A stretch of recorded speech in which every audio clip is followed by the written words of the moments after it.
Okay, so today's lesson is going to seem a bit out of place. In fact, in the book, it's not even in chapter 10, but we need to do this before we can go on to the next section. So this is actually, this is going to be Trig 13, okay? But in the book, it's out of section 4.5. So if you want to look at that, that's where that's at. This has to do with complex number system. Okay? Now I'm hoping that you've seen this before. If not, I'm going to start from the beginning. If you are very familiar with the complex number system, you probably don't even have to watch the video before you do the homework. So just FYI on that. If you're really comfortable with complex numbers, then don't worry about it. So what is the complex number system? Well, you have this idea. We have square roots. We can't take the square root of a -1. So mathematicians years ago said, well, we need to be able to take the square root of -1. We can't deal with some of the number things that we have to without this. So they created a new number system called the complex number system. So the square root of -1 is called I. Okay, it's just a letter. All right. So now something that you have to realize is that if we have I is the square root of -1. Okay, I squared is -1. Okay, because the square root of -1 squared is -1. I to the third is -I, and I to the fourth is +1. Okay, these things, if you know these, you'll be able to do the rest of them. All right, so what this is going to do is all we're going to do is do some problems with i's. Okay, we're not going to get super complicated today. Again, I just wanted to introduce it in case you've never seen it before. Again, if you've done complex number system, this will be super easy for you. All right, so let's do some examples. Let's say I have a problem 4 plus 3i times 4 minus 3i. Now we know that this is a difference of two perfect squares, so I have 4 squared minus 3i squared. All right, so 4 squared is 16, 3 squared is 9, I squared is -1, so I end up with 16 plus 9 is 25. And that's all I have to do. Okay, again, it's not going to get much more complicated than this. We're going to simplify as best we can with i's. And leaving it as an I unless it's I squared or something like that. If it's just I, you don't do anything with it because we don't want to write it as a square root of -1. So let's do a few more examples. The video should not be too long today. So I have, let's say, 3 plus 5i minus 3 minus 7i. Right? Again, this is basic math, right? So since it has an I can only combine it with things that have i's. Okay, multiplication, the rules are all the same. But this is a minus here, so we need to make sure that it's distributed. So I have 3 plus 5i minus 3 plus 7i. And now I just combine like terms. 3 minus 3 is 0. Okay. 5i plus 7i is 12i. And that's my answer. I cannot go any further. Okay, moving on. Example 3. Now, this one, because we know that I is the square root of -1, we actually need to rationalize the denominator. So we're going to do that on this one. To rationalize denominators, we multiply by the opposite to get the difference of squares. Okay. And on the top, I end up with 2i minus I squared.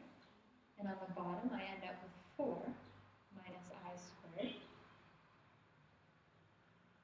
Now we know that I squared is -1, so I end up with 2i plus 1, because as I squared is -1, negative is a positive, okay, over 4 minus I squared, which is 4 plus 1, okay, because again, negative is equal to positive.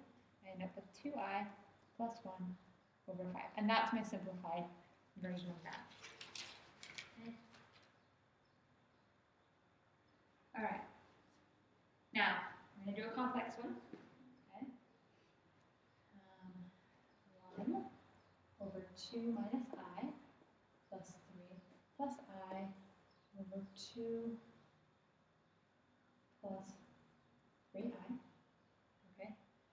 Now, what we're actually going to do is we're going to rationalize both denominators before we do anything else. Okay.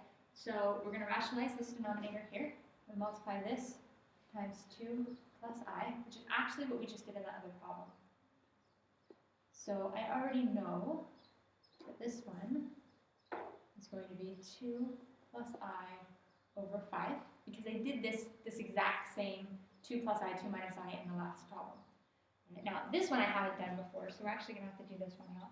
2 plus 3I times 2 minus 3I, okay, to get my denominator, it's going to be 4 minus 9I squared, okay, 4 plus 9, because I squared is negative 1, and this gives us 13.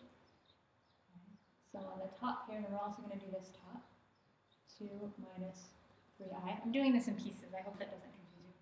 So on the bottom here I have 13, okay, and on the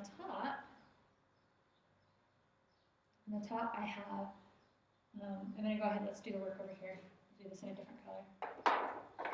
So I have 3 plus 2I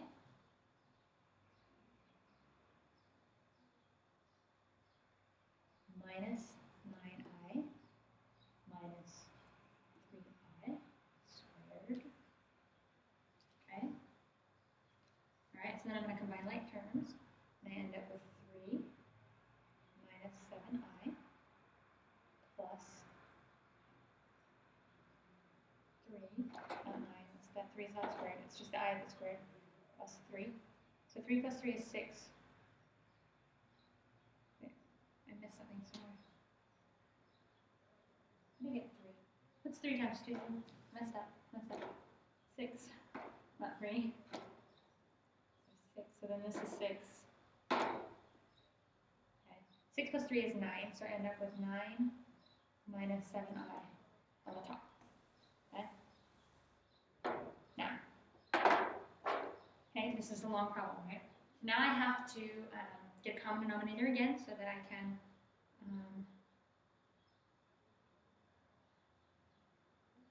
simplify, and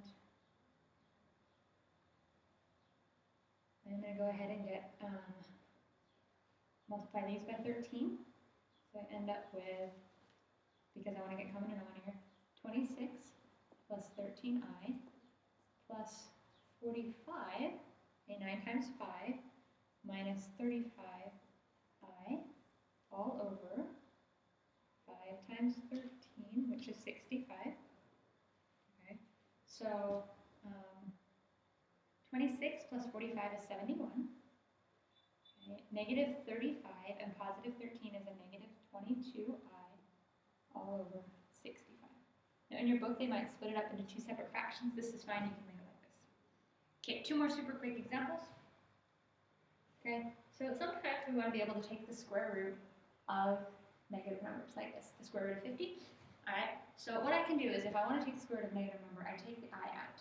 So I have I times the square root of 50. Now if you've dealt with numbers like this before and we don't want a decimal, we want an exact answer. Sometimes your calculator will do it for you. Sometimes you have to do the work on your own. But I know that 50 is 25 times 2, right? And the square root of 25 is 5, so I have 5I times the square root of 2. A lot of this takes instinct and knowing how to split it up. You're looking for perfect squares. So, and that's my answer. Okay, last example, and we'll leave it on the same page. Okay, I to the 26th. Okay, and I want to know what that is. I can not without a calculator. All right, without a calculator. So what I need to do is, because I have the i's, I have I to the first power is I squared is negative 1, I to the third is negative I, and I to the fourth is 1. So what I'm actually going to do is I'm going to take this power and I'm going to divide by 4, because I have 4 pieces. Okay? 4 divided into 26. And I'm going to do this by hand. If you do this with a calculator, you're not going to end up with the right answer, because we're not looking for decimals, we're looking for remainders. So 4 goes into 26 4 times. Or not 4 times, sorry. 6 times. 6 times. And I have 4 times 6 is 24. And I'm left with a remainder of 2. Do you remember doing this in like 4th grade, maybe 3rd grade? Right, my remainder. Okay, my remainder is going to be my power. All right, now, here's the thing that you have to realize. If you have a no remainder, then it's I to the 4th. Okay, because you're not going to end up with a remainder of 4. So if it's a 0 remainder, it's I to the 4th. Otherwise, it's whatever the remainder is. This is 2. So this is the same thing as I squared, which is negative. And that's it. I'll post your homework, and good luck.